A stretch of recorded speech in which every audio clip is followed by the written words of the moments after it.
शिवरात्रि की कहानी। एक बार पार्वती ने भगवान शिव शंकर से पूछा, ऐसा कौन सा श्रेष्ठ तथा सरल व्रत पूजन है जिससे मृत्यु लोक के प्राणी आपकी कृपा सहज ही प्राप्त कर लेते हैं। उत्तर में शिवजी ने पार्वती को शिवरात्रि के व्रत का विधान बताकर यह कथा सुनाई कि एक गांव में एक शिकारी रहता था। पशु की हत्या करके वह अपने परिवार का पालन पोषण करता था। वह एक साहूकार का ऋणी था, लेकिन उसका ऋण समय पर न चुका सका। क्रोधवश साहूकार ने शिकारी को शिव मठ में बंदी बना लिया। संयोग से उस दिन शिवरात्रि थी। शिकारी ध्यान मगन होकर शिव संबंधी धार्मिक बातें सुनता रहा। चतुर्दशी को उसने शिवरात्रि की कथा भी सुनी। संध्या होते ही साहूकार ने उसे अपने पास बुलाया और ऋण चुकाने के विषय में बात की। शिकारी अगले दिन सारा ऋण चुका देगा, यह उसने वचन किया और छूट गया। अपनी दिनचर्या की भांति वह जंगल में शिकार के लिए निकला, लेकिन दिन भर बंदी गृह में रहने के कारण भूख प्यास से व्याकुल था। शिकार करने के लिए वह एक तालाब के किनारे बेल वृक्ष के पड़ाव बनाने लगा। जो बेल वृक्ष था उसके नीचे शिवलिंग था, जो बेल पत्र से ढका हुआ था। शिकारी को उसका पता न चल सका। पड़ाव बनाते समय उसने जो टहनियाँ तोड़ी वे संयोग से शिवलिंग पर गिरी। इस प्रकार दिन भर भूखे प्यासे शिकारी का व्रत भी हो गया और शिवलिंग पर बेल पत्थर भी चढ़ गए। एक पहर रात्रि बीत जाने पर एक गृहिणी मृगी तालाब पर पानी पीने पहुंची। शिकारी ने धनुष पर तीर चढ़ाया।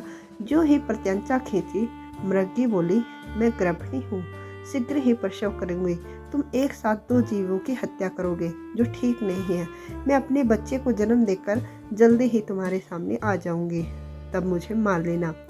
शिकारी ने प्रत्यंचा ढीली कर दी और हिरनी झाड़ियों में छुप गई। कुछ ही देर बाद एक और हिरण उधर से निकली। हिरनी के देखकर शिकारी को प्रसन्नता का ठिकाना न रहा। समीप आने पर उसने धनुष बाण चढ़ाया।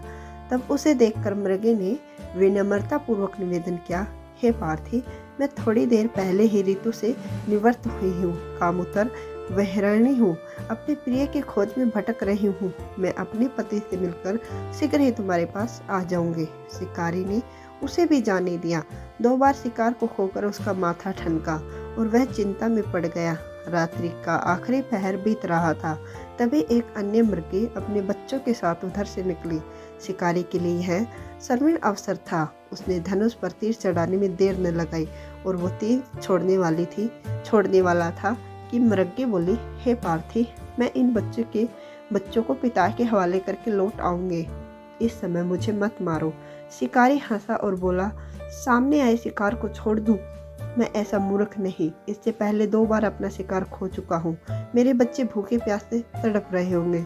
उत्तर में मृगी ने कहा, जैसे तुम्हें अपने बच्चों की ममता सता रही है, ठीक वैसे ही मुझे भी इसकी सता रही है। इसलिए सिर्फ बच्चों के नाम पर थोड़ी देर के लिए जीवन दान मांग रही हूँ। ये पार्थी, मेरा विश्वास करो, मैं इन्हें इनके पिता के पास छोड़कर तुरंत तुम्हारे पास लौटने की प्रतिज्ञा करती हूँ।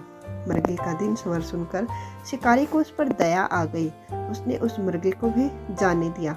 शिकार के अभाव में बेल वृक्ष पर बैठा शिकारी बेलपत्र तोड़ कर नीचे फेंकता जा रहा था।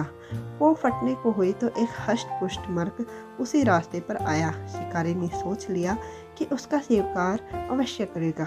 शिकारी की तनी प्रत्यंचा देखकर मृग विनीत स्वर में बोला, हे पार्थी भाई, यदि तुमने मुझसे पूर्व आने वाली 3 मुर्गियों तथा छोटे बच्चों पर मार कर डाला है, तो मुझे भी मारने में विलंब न करो, ताकि उनके वियोग में मुझे एक क्षण भी दुख न सहना पड़े। मैं उन मुर्गियों का पति हूँ। यदि तुमने उन्हें जीवन दान दे दिया है, तो मुझे भी कुछ क्षण जीवन दान देने की कृपा करें। मैं उनसे मिलकर तुम्हारे सामने उपस्थित हो जाऊंगा। मृग की बात सुनते ही शिकारी के सामने पूरी रात की घटना चक्र घूम गया। उसने सारी कथा मृग को सुना दी। तब मृग ने कहा, मेरी 3 पत्नियां जिस प्रकार प्रतिज्ञाबद्ध होकर गई हैं, मेरी मृत्यु से अपने धर्म का पालन नहीं कर पाएंगी। अतः जैसे तुमने उन्हें विश्वास पात्र मानकर छोड़ा है, वैसे ही मुझे भी जाने दो। मैं उन सबके साथ तुम्हारे सामने शीघ्र ही उपस्थित होता हूँ। उपवास, रात्रि जागरण तथा शिवलिंग पर बेलपत्र चढ़ाने से शिकारी पर हिंसक हत्या निर्मल हो गया। उसमें भगवत शक्ति का वास हो गया। धनुष तथा बाण उसके हाथ से सहज ही छूट गए। भगवान शिव की अनुकंपा से उसका हिंसक हृदय कारुणिक भाव से भर गया। वह अपने अतीत के कर्मों को याद करके पश्चाताप की ज्वाला में जलने लगा।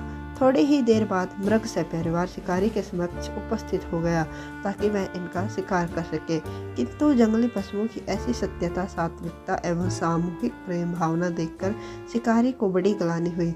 उसकी नेत्रों से आंसू की झड़ी लग गई। उस मृग परिवार को न मारकर शिकारी ने अपने कठोर हृदय को जीव हिंसा से हटाकर सदा के लिए कोमल एवं दयालु बना दिया। देवलोक के समस्त देव समाज भी इस घटना को देख रहा था।